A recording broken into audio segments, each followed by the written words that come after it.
দায়িত্ব, তার থেকে আমি যেটি বিশ্বাস করি এবং আমি যেটি দাবি করি এবং যেটি আমার অহংকার, সেটি হলো একটি সমাজে, একটি গ্রামে, একটি ওয়ার্ডে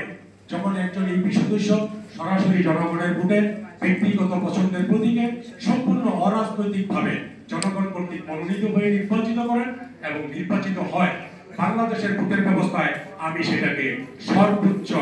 সুষ্ঠু এবং অত্যন্ত সাবলীল নির্বাচন একটি ভোটকে আমি মনে করি।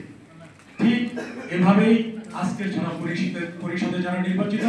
তাদের 2009 আইনে 7টি মন্ত্রণালয় কর্তৃক যে 39টি কাজ করার কথা বলা আছে, সে জায়গায় কিন্তু দুর্ভাগ্যক্রমে বিভিন্ন কাজের ধারে কাছেও আমরা চাই না, আমাদেরকে চাইতে দেওয়া হয় না এবং আমাদেরকে সেগুলি দৃশ্যমান করা হয় না। তারপরেও যে কাজগুলি আমরা করে থাকি সেই কাজের মধ্যে যেমন আছে প্রাতিষ্ঠানিক দায়বদ্ধতা, আছে আমার সামাজিক দায়বদ্ধতা, আছে ভোটারের প্রতি আমার কমিটমেন্ট। এই সমস্ত আলোকে যে কাজটি আমরা সবচেয়ে বেশি করে থাকি, দিনটা 24 ঘন্টা যেটির প্রতি আমাদের সেই তীক্ষ্ণ নজর থাকে এবং মানুষ প্রয়োজন হলে যখন 24 ঘন্টার কোনো দিনটা ঝড় বৃষ্টি উপেক্ষা না করে আমাদেরকে স্মরণ করে, সেটি হচ্ছে পারিবারিক, সামাজিক এবং বিভিন্ন রকমের দেওয়ানি, ফৌজদারি বিরোধ নিষ্পত্তির বিষয়।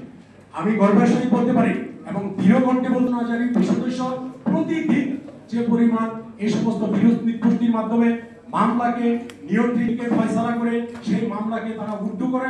এমনকি সেই কাজ করতে গিয়ে তারা যে পরিমাণ শারীরিক, আর্থিক এবং মানসিক বিসর্জন দেয়, এটি নজিরবিহীন। আজকে যারা রাষ্ট্র পরিচালনা করেন তারা সেই প্রান্তিক পর্যায়ের সেই কষ্ট হয়তো সরাসরি দেখেন না বিদায় আপনাদের উপলব্ধিতে সেটি ততটুকু হয়তো কাজ করে না।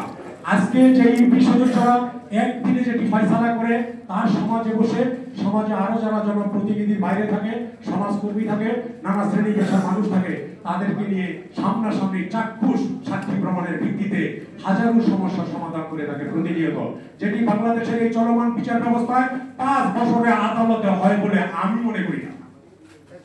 যেটি প্রতিদিন আমরা করে থাকি, এমন কোন ইউপি সদস্য নেই যে প্রতিদিন একটা দুইটা বিরোধ নিষ্পত্তি করে না। অত্যন্ত দুর্ভাগ্য,